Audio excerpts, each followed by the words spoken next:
everyone, my name is Hlubi Thembi and Janelle. I'm 25 years old and I have a background in the financial services sector.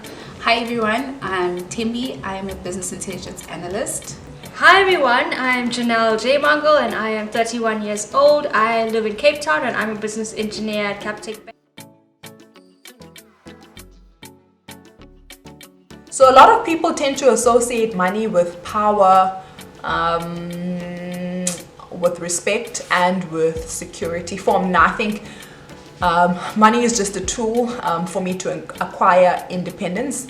It's a tool that will allow me to build a financially sound future for myself and my future family.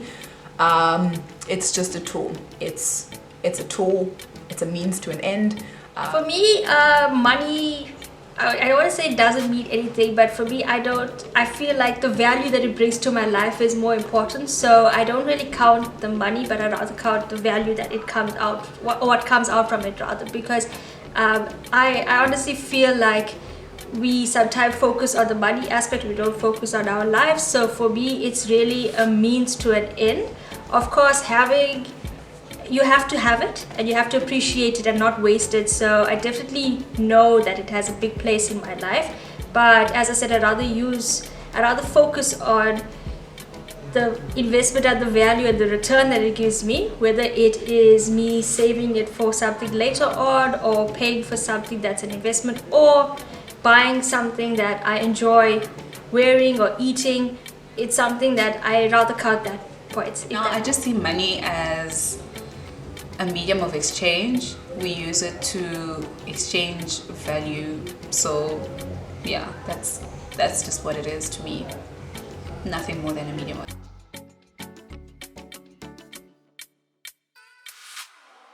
I think for me now, what really taught me how to handle money was definitely my upbringing. So I'm the second born of 6 kids, and because of that, I've had a lot of responsibilities that were bestowed upon me as a child, where I was responsible for a lot of things in the house in terms of buying groceries, paying for electricity, and all of those type of things as a child. So from then, I understood the value of money from a very young age. So I would definitely attribute that to my mom. So my mom taught me how to handle money, and then over the years, some of the things that I didn't learn in the house when it comes to finances, I learned through school and through teaching myself. But definitely the most basic things were definitely from my mom and from my upbringing specifically. So I learned most of it actually from reading books. I also learned it from attending different seminars on things like saving, investing, budgeting, and also church. Those are like the 3 biggest places that I learned how to use money. My parents were not, I wouldn't say, very open about sharing lessons about saving or whatever, how to use money. So I had to sort of learn it outside and then apply it personally. Yeah. Definitely my parents, they're very smart with money. They have been saving. They did a lot with a little bit of money. So really just, they always are saying, think about what you buy something that is going to make you obviously feel good, but of course don't splurge too much, and also save and keep something for the rainy days, as they say, because you don't know when you're going to need that extra money. So it's important for you to have that just in case. But just in general, also don't hoard your money. Enjoy yourself with it, but at the same time, think for tomorrow, because there is still a tomorrow.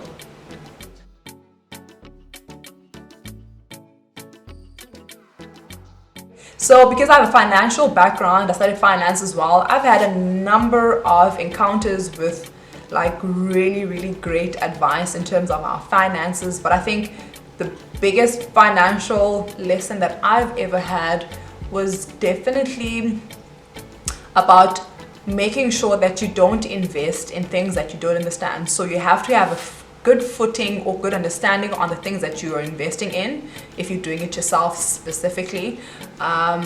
So having a good understanding of the asset that you investing in, or the type of investment product that you're investing in. don't invest in things that you don't understand. High Bitcoin, high cryptocurrency, high Forex. If you don't understand it, don't invest in it. Do your research first and don't invest in things that you don't understand. So there's one that I really like from Robert Kiyosaki. I think it's the OPM, Other People's Money. He says that you should use other people's money to get rich, which is pretty much true. And I think that's also sort of like the purpose, I would say, of credit, is to be able to use other people's money to get or advance your financial state. So he likes to say that you'll never get rich by saving, because they'll keep sort of printing it out. Yeah, my family doesn't have generational wealth, so obviously I would have to definitely use other people's money if I want to become financially stable or wealthy, or to build my financial freedom. Saving, start saving from when you're young, from the time when you start working, because money gets more expensive as time goes by. We work for at least 30 to 40 years as part of our human life, so it takes quite a long time to accumulate money, and by the time 40 years is over, things are way more expensive than they are right now. So if you start saving early, you set yourself up for a comfortable life at the end when you really want to relax. So my advice is that start early, start young, and you'll be happy someday, hopefully. I'm still far away from that, so we'll see.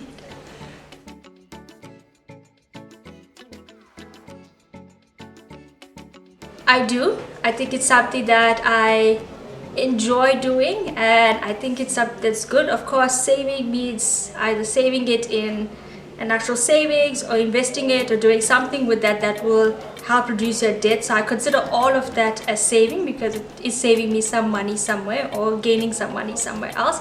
So yeah, I do that, and I think becoming more purposeful about my purchases and what I'm doing and where I'm shopping, it really helps, because then at least I am able to accumulate something and hopefully use it for something better. But in general, I think saving is very important, so I'm happy to say that yes, I do that. Maybe not as well as others, but I'm getting there. Yes, I do save, definitely. Yes, I do save. I believe in saving, and I think that you should also start to consider saving.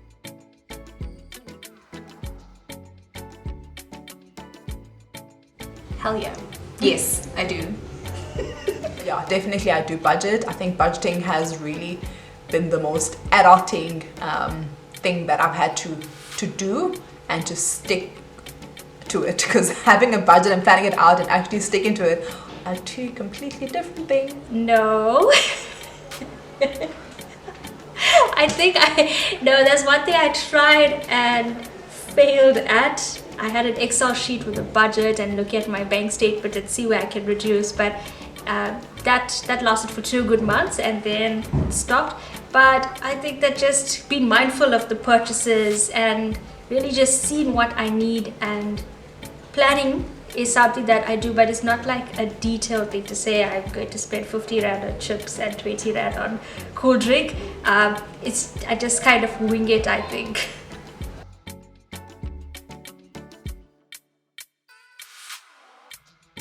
Yeah, I did save in Varsity, just to answer the question. But I actually wish that my accounting teacher in high school could have taught us about platforms like Easy Equities and brought some sort of practical aspect to our accounting and that type of thing. I really wish we got exposure to that whilst in high school, because I think I would have been really rich by now, okay? Because I would have invested in Capitec shares back in the day. But yeah, I did save in Varsity, and I think it's really important for us to teach our kids, our younger siblings, it's really important to start considering our finances from the early stages of just being in Varsity, before you even go into the working space. I did not save in Varsity. Well, it depends on how you look at it. I saved short term because that's all I could afford. I couldn't afford to save long term because at the time I was kind of living from hand to mouth. So I'd be able to save for like secondhand textbooks and stuff, but I couldn't save for anything big or whatever. I didn't have enough money for that. Yeah, it's a weird answer, but if I tell you how much I lived off of, you'll understand. I did a bit, but my parents were helping me with that more because they were actually that kind of time teaching me how to save, because that was when I was outside of home and really getting exposed to the real world as it is. So I think I was still on a journey at that time, so I did save a little bit, but yeah, as I said, it was more my parents helping me, and eventually there was some money saved, enough for me to actually continue with my life. So that was great. It gave me some kind of head start, but yeah, the help was needed at that time.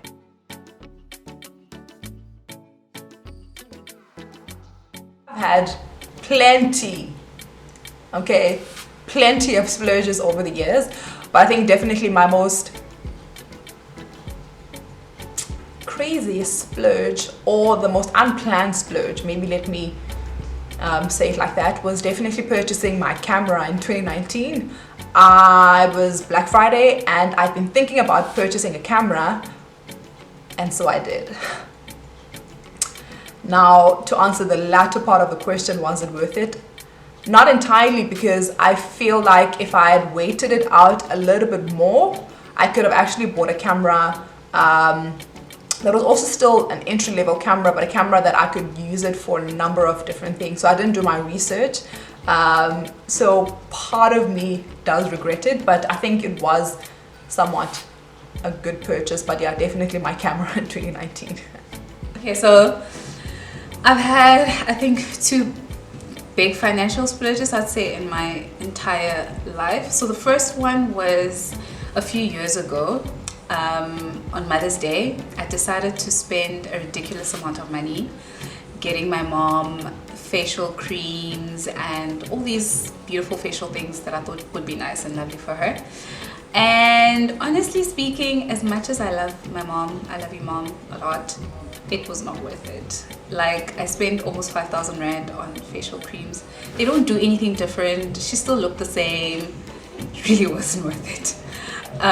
But then I learned, obviously, because afterwards I saved up to buy my phone. I bought my phone cash. I didn't want to go through the whole sort of buying things via contract. I didn't want to pay the interest.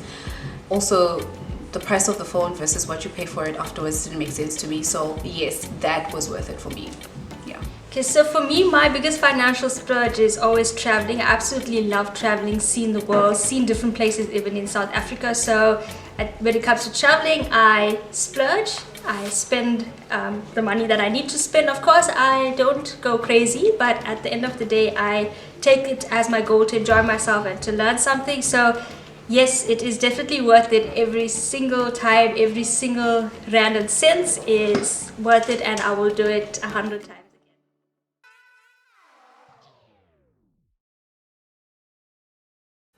Financial freedom means being able to live a full life.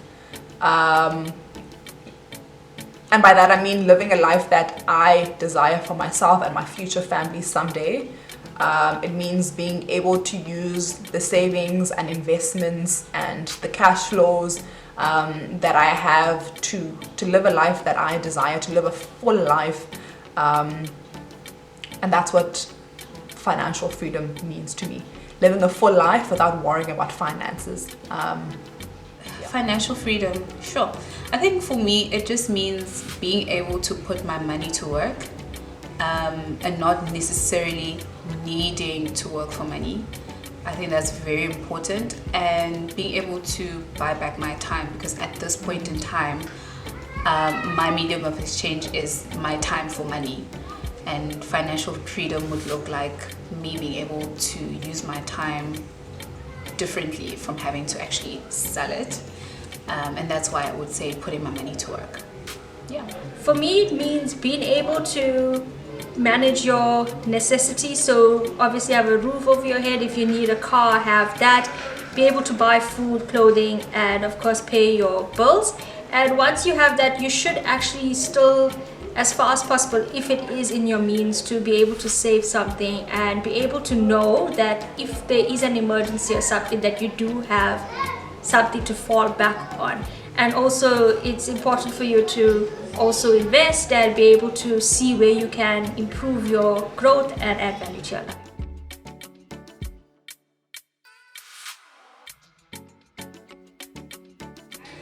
That was the last question, but a bonus question for you. Thembi also wasn't aware of this question. Oh, wow.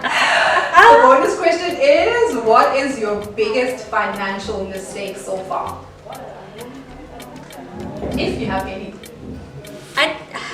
I'd say maybe not taking all the opportunities that are available. There's so many opportunities. I know there's different kinds of investments, savings, things you can buy, and maybe I'm still learning about that and maybe not taking up all the or haven't taken up the opportunities where I could have or should have. So yeah. And then there's a bonus question that you and Janelle are not aware of. But the question is, what is your biggest financial mistake? What is my biggest financial mistake? So far. So far. Yeah. This one is actually one that took a while for me to accept. I think my biggest financial mistake was, and it will be different for other people, but going to Varsity without understanding how much it would cost me. I think, yes, it's necessary to advance your education, to grow your skill set, etc. But I feel like I could have done it differently if I'd known better. Obviously, I wouldn't change my journey, but I think going to Varsity without understanding the cost implications of that was probably my biggest financial mistake, because after Varsity I had to pay it back. And I didn't realize how much that would be, and the interest that builds up obviously over the years. So yeah.